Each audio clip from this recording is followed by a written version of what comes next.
أعوذ بالله من الشيطان الرجيم. Bismillah ar-Rahman ar-Rahim. I begin as always in the name of Allah, whose grace I seek in this and all other matters. Assalamu alaikum to my Muslim listeners and viewers. And I also want to thank a number of people who have made the decision to subscribe. It feels good. So hopefully I will be able to provide services that will be of benefit to you and to the Ummah at large and to all of humanity on this planet Earth. So in my work, I always talk about Islam as a construct. In fact, all religions are a construct. And I want to talk about that for a little while because the construction is something that takes part on the place of human beings and therefore, as history has shown us, can be reconstructed over time. Sometimes this reconstruction is intentional, and sometimes it's just a consequence of responding to realities that occur in our lives. This is important because in Islam there are what we consider to be primary sources, and even the designation of primary is a construct. And so I want to talk about the delicate relationship between how these primary sources have been used, interpreted, put into application, reused, made into new applications over time. It's important to think about it because I believe that Islam is a partnership between that which we consider to be our creator and to which we will return, Allah in Arabic, or God. And yet there would be no Islam if there were not people.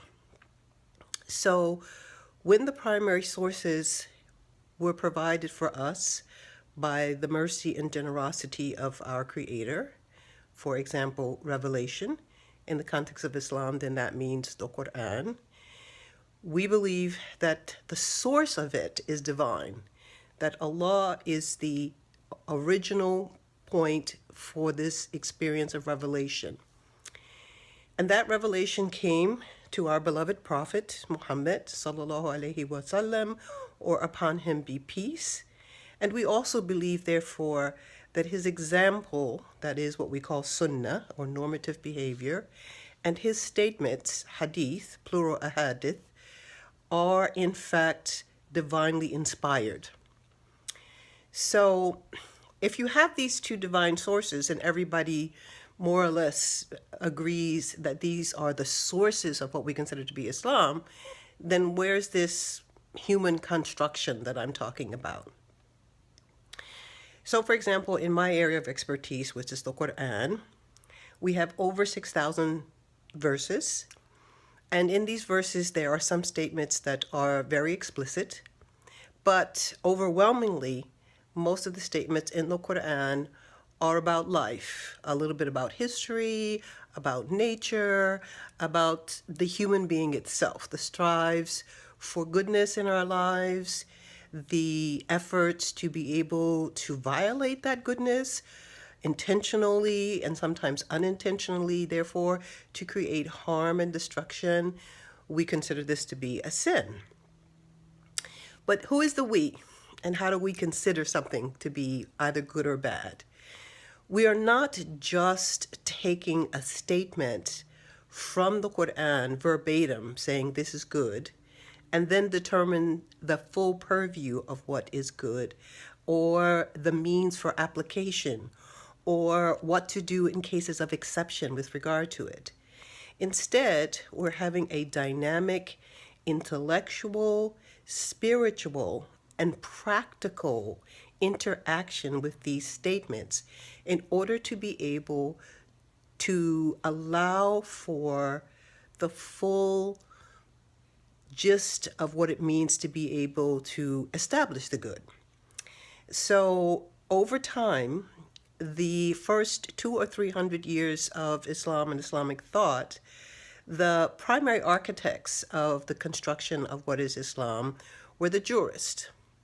And the jurist had a very specific task, and that is once we believe, and we do believe, once we believe that the revelation, the Quran, and the Sunnah, that is the practices of the Prophet, are both explicit exemplaries of what is good and what is just, and what is necessary in order to lead a decent life as a human being, we find that we have to establish checks and balances about how these are pragmatically adjudicated in the life of those people who want to follow the goodness and the beauty.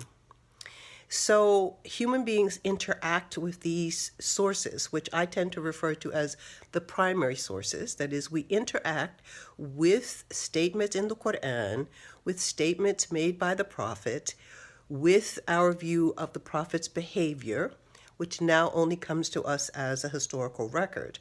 We interact with these, and we must look at all times at how to be able to actually implement them in the context of real people, real communities, real families, and in our present time, in the context of the nation state. And that means that it is the human interaction with the divine sources that becomes the means for being able to understand, therefore to implement what we consider to be good. And this was the task of the jurist.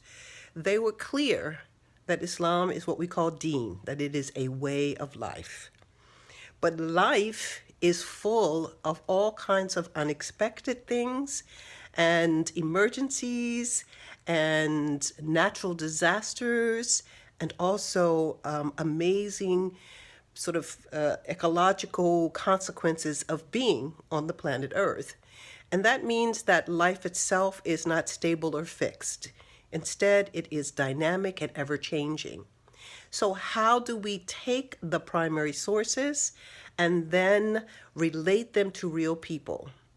Now, my favorite example, of course, is dealing with women, because that's the area in which I've spent so much of my intellectual, spiritual, and moral trajectory.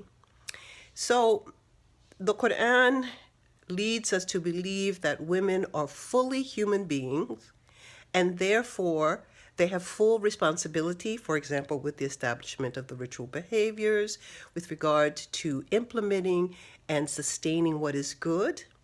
And they are also the recipients of being members of a community with not just other women, and not with women who totally agree with them on everything.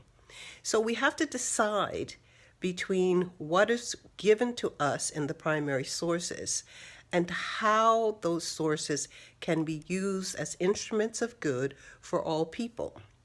However, our intellectual legacy did not give the same amount of attention to women as agents of their own destiny. Instead, women were seen as appendages, either to men, in terms of sexual partnership within the halal means, or to family, that is, to their children and to their communities made up of families.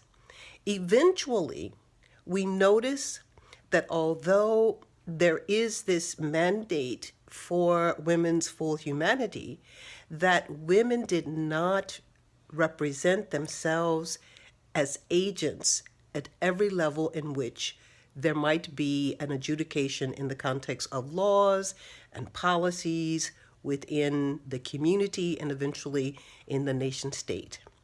So part of what we're doing, for example, at Musawa, is to grapple with the ways in which the primary sources have been used to continually privilege men and to become active in the construction of Islam, to take agency with regard to how we believe we are supposed to be Muslims and how it is that we can continue to promote the good in the larger sense.